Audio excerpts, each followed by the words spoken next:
Hi fellow DCs, I'm Dr. James Raker. I'm a DC in Texarkana, Arkansas. It's a little town where Texas and Arkansas meets. I'm going to show you how there's 10 reasons why you should be doing occupational medicine in your practice.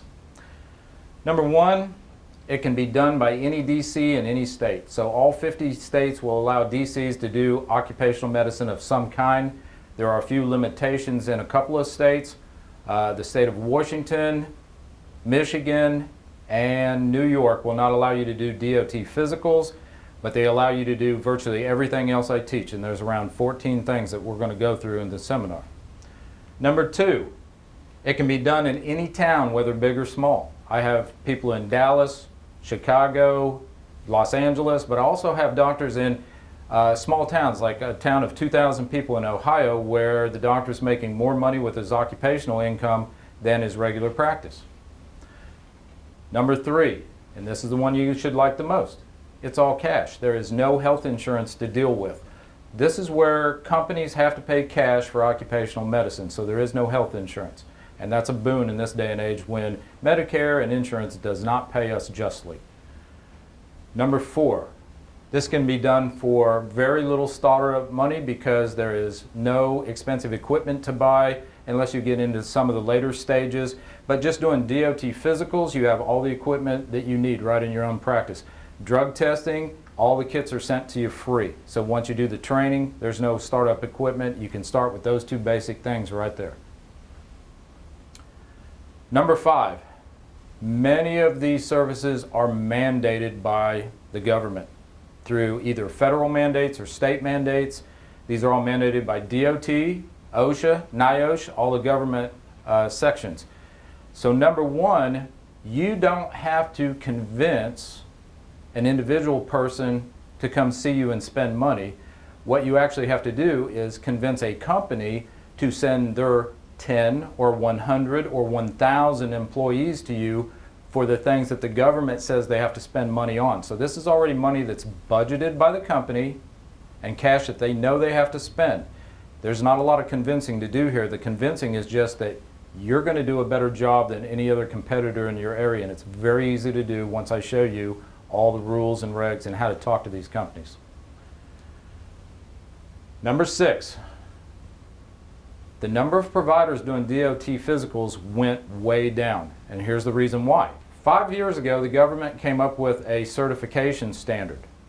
Prior to that standard, every doctor, which was MDs, DOs, and DCs, as well as PAs and nurse practitioners, could all do and sign off on DOT physicals.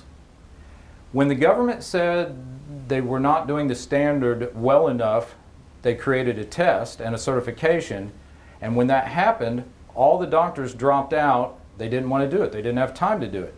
So as of the time the standard came into effect, the government wanted 40,000 certified doctors. There was only 20.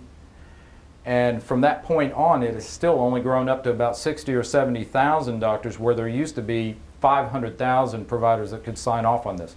So all the work rolled down to the 10% of us that got certified, which means there is a lot of work to do. And number two, the trucking industry itself, which is only one small portion of the DOT pie, is growing at about 6% a year, which is phenomenal growth, and it's probably due to Amazon and all your other shipping going through the roof.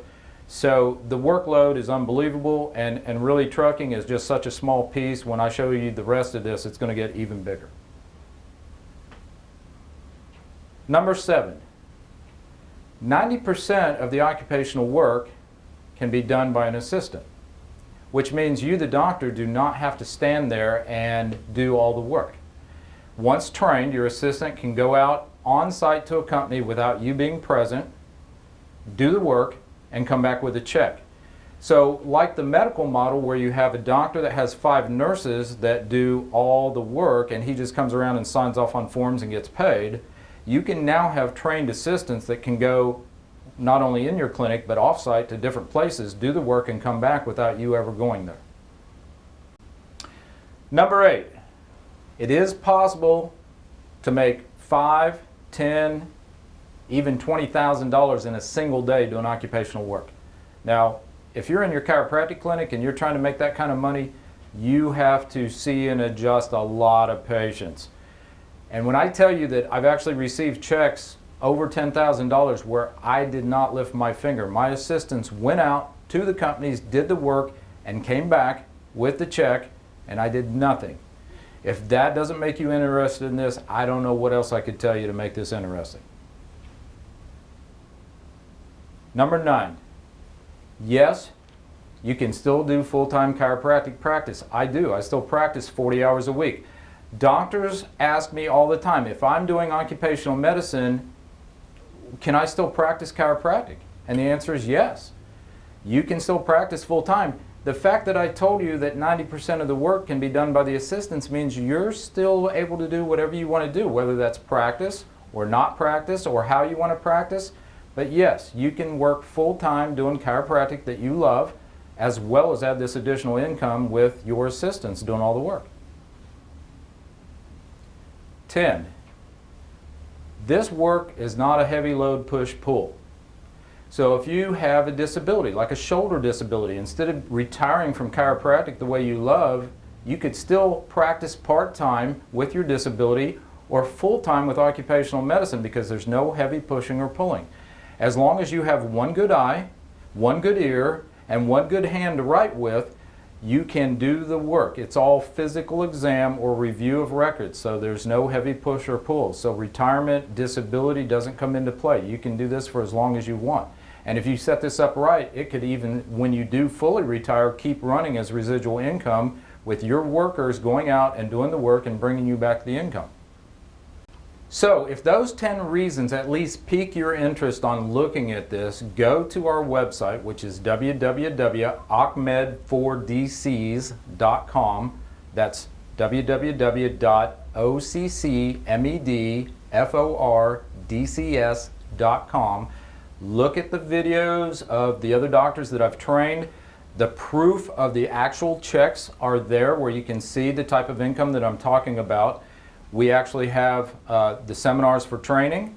We have equipment at a great discount when you want to get into, say, spirometry or alcohol or hearing testing. But go to the website, check it out, and then you can register free for more information.